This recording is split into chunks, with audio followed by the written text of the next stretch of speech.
Remain seated. Come to order, please. Order now in session.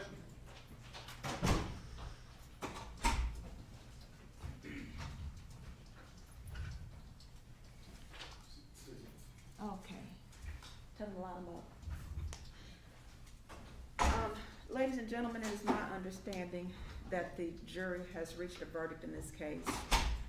I do not know what the verdict is. None of us knows what the verdict is. But whatever the verdict is, I'm going to ask that you please be respectful of the time that the jury put into hearing this case and the time that they put into considering everything.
All rise.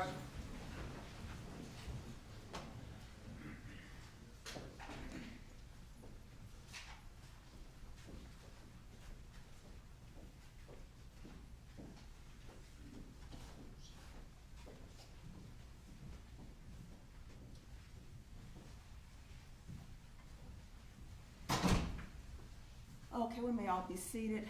Let the record reflect that the jury who deliberated is present in the courtroom. And Ms. Hicks, it looks like you have been selected by your peers as the foreperson. Yes, ma'am. Okay, and has the jury reached a verdict? Yes, ma'am. If you will please stand, and if you will read the verdict, please. The State of Tennessee versus Michael David Mosley. Verdict form. We, the jury, find the defendant, Michael David Mosley, count 1, first-degree murder upon the alleged victim, Clayton King Bethard, guilty of first-degree murder.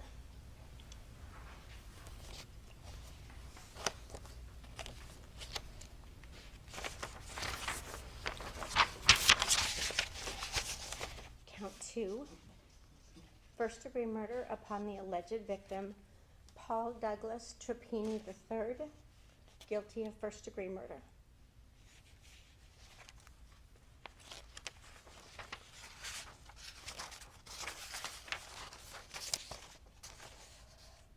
Count 3, attempted first-degree murder upon the alleged victim, Alva J. Bethurum, guilty of attempted first-degree murder.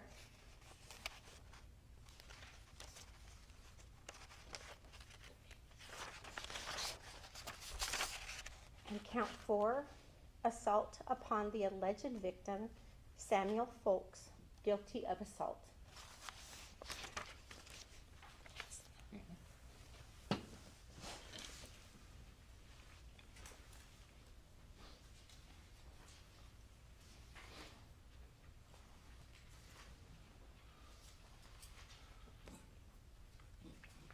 If this verdict that was read by the foreperson represents the verdict of the jury, if you will indicate by raising your hand.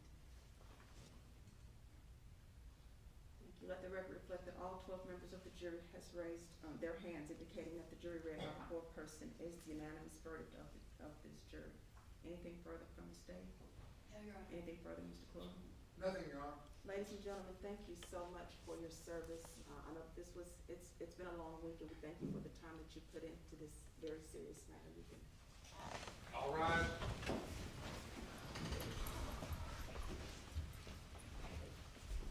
Okay.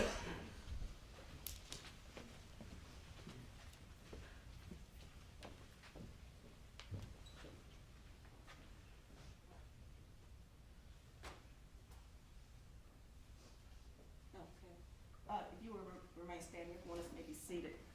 Mr. Mosley, you have heard the verdict of the jury in this case. The verdict of the jury now becomes the judgment of this court as to counts 1, 2, 3, and 4 of this indictment. With that said, we will have to set a sentencing hearing because the court will have to make a determination with regards to counts 1 and 2 as to the alignment of those cases with the other counts. Obviously, the length and manner of service in alignment with that, and as well as alignment with the previous conviction. So, Mr. Quillen, Madam Clerk, do you have a date? Well,